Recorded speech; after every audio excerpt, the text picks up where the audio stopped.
Hello बच्चों, good afternoon everybody.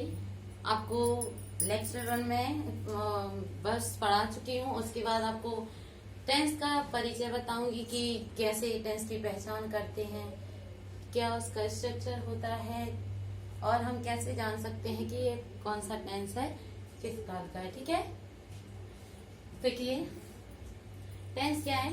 This is probably the most important aspect of the grammar of यानी language. यानी कि tense यानी क्या होता है, आपको पता ही है कि टेंस यानी होता है काल। ठीक है, तो काल क्या है? काल यह बताता है, इस इम्पोर्टेंस को बताता है, यह बताता है कि जब हम कोई भाषा, कोई शब्द बोलते हैं तो हो रहा है, चल रहा है, यानी जो हम बोलते हैं। ठीक है, तो टेंस क्या बताता है कि इस शब्द में, इस वाक्य में कौन सा महत्वपूर्ण पहलू है। जैसे कि हो चुका है। ठीक है, तो हो चुका है मतलब क्या है, आपका कार्य हो गया है। तो चुका है, होता है, रहा है या आगे से चल रहा है, अब भी हो रहा है, ये सब क्या होता है, ये सब पहचान कायम होती है टेंस के अंतर्गत, हम उसमें पहचान करते हैं। ठीक है, फिर है tense refers to the form of the verb in a sentence to indicate the connection to time of the action or state being described by the verb। यानी क्या होता है, इसका मतलब कि जब किसी वाक्य में मतलब कोई क्रिया हो रही है, क्या हो रहा है उसमें, तो काल से क्या हमें उसका पता चलता है। कि जैसे कोई पत्र लिखता है तो हमें पता है कि वो अभी लिख रहा है, लेकिन अगर लिख चुका है तो ये सब काय में पता चलता है, हमें समय के अंतर्गत, टेंस के अंतर्गत हमें उस सब का पता चलता है।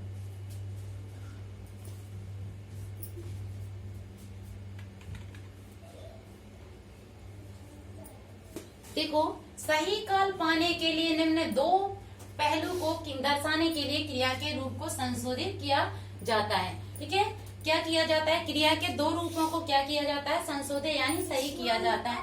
तो फिर उसके बाद है the time frame in which the action और स्टेट इज।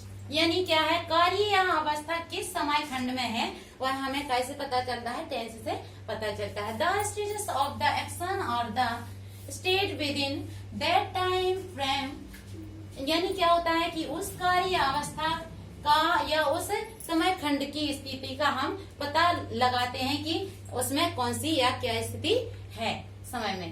तो one very important function of the action verb is its changing form with reference to the time frame of the denoted action. यानी क्या होता है कि क्रिया के उस रूप का महत्वपूर्ण पहलू होता है, समय काय का पहलू होता है, क्रिया यानी कार्य जो हम कर रहे हैं उसका सबसे महत्वपूर्ण पहलू होता है उस समय खंड का, और उसी समय खंड के संदर्भ में हम उसके पहलू के रूप में जानते हैं। ठीक है, फिर by changing the form of the verb B can indicate with the action is being done or has been completed or it is at to be done। यानी क्या होता है कि क्रिया के रूप में बदलने से वह हमें क्या पता चलता है, क्रिया बदलने से कि कार्य अभी हो रहा है कि चल रहा है, मतलब कार्य हो रहा है या होगा या फिर हो चुका है। तो हमें इस सब से कैसे पता चलता है, अपनी वर्ब से, क्रिया से पता चलता है। फिर है changing of form of verb to indicate the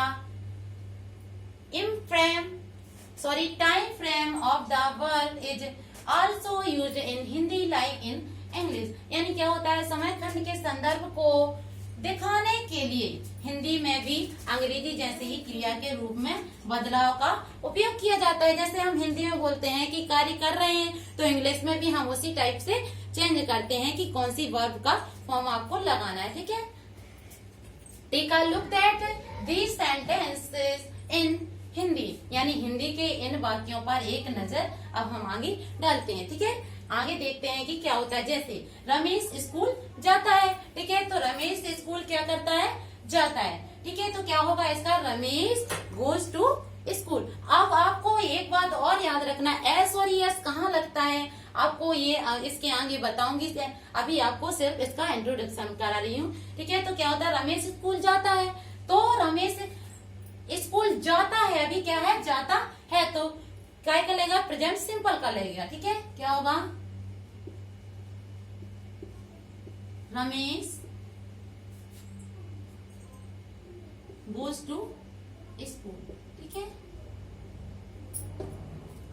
और उसके बाद यदि कहा जाए नरेश स्कूल जा रहा है, जा रहा है, वो जाता है, अभी ये पता नहीं है कि जा रहा है, लेकिन जो नरेश है वो अभी इसी समय क्या है, स्कूल जा रहा है, ठीक है। तो जा रहा है इसलिए क्या होगा, कंटिन्यूस लग जाएगा, मतलब पूरी अच्छे से बात कहें तो क्या होता है, इंग्लिश में भी हिंदी के जैसे सेंटेंस का क्या होता है, चेंजेस होता है। उसके बाद वो sentences indicate some action of the present time but there is a difference in the meaning।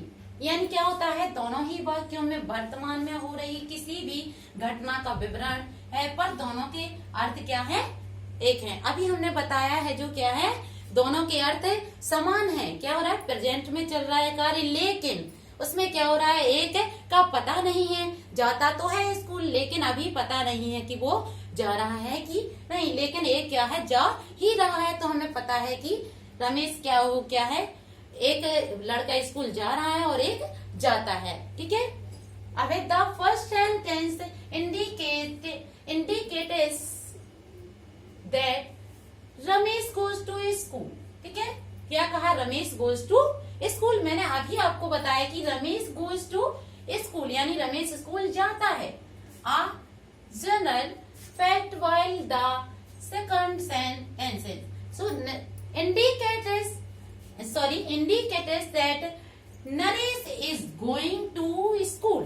क्या है, Naresh is going to school. Hindi में जिस टाइप से बदला उसी टाइप से प्रेजेंट कंटिन्यूअस टेंस में भी क्या हो गया, आपका गो, जहां आपका गोइंग लगना है वहां इज आ गया, ठीक है, और गोइंग ING लग गया, गोइंग टू स्कूल, ठीक है।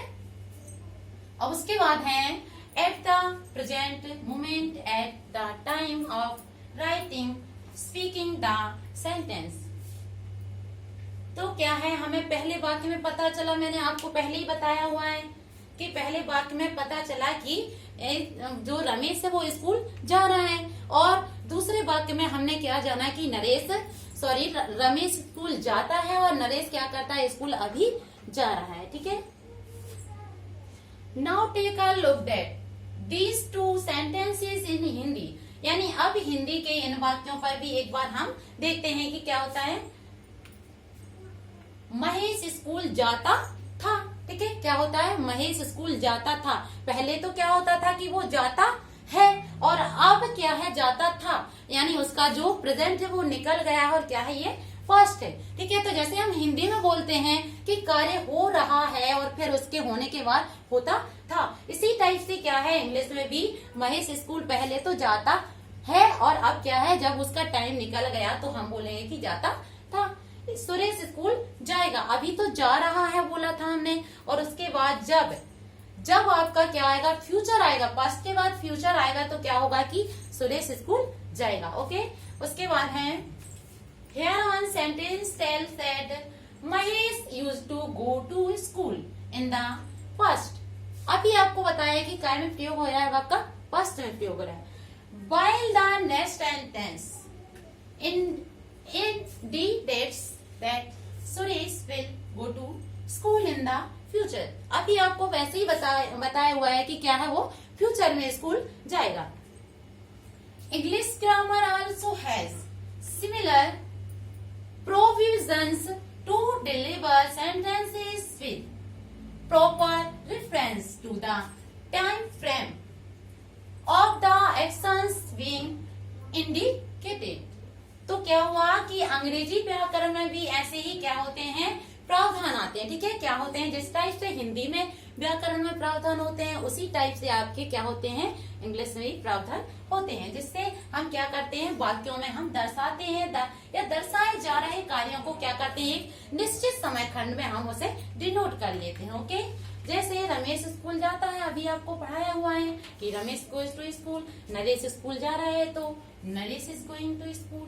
ठीक है, महेश स्कूल जाता था तो महेश वेंट टू स्कूल। अब आपको वर्ब में पहले बताया हुआ था कि पास्ट में आपका सेकेंड फॉर्म लगता है पास्ट सिंपल में, तो वही हुआ है कि महेश स्कूल जाता था तो क्या होगा, महेश वेंट टू स्कूल। ठीक है, उसके बाद this stand in form of the verb in reference to the time frame of the action और status being described is known as tense. यानी क्या है कि जो हमने दर्शाया है, जो दर्शाए गए कार्य स्थिति का एक निश्चित समय खंड के साथ क्रिया के रूप में जो बदलाव को काल क्या है, हमने पहले ही कहा है कि जो क्रिया में बदलाव आता है, जो हमारे वर्क में बदलाव आता है वो क्या है, वो हमारी एक्टिविटी में जो बदलाव आता है वो उसे ही हम क्या बोलते हैं, निश्चित रूप में हम उसे टेंस बोलते हैं या काल बोलते हैं।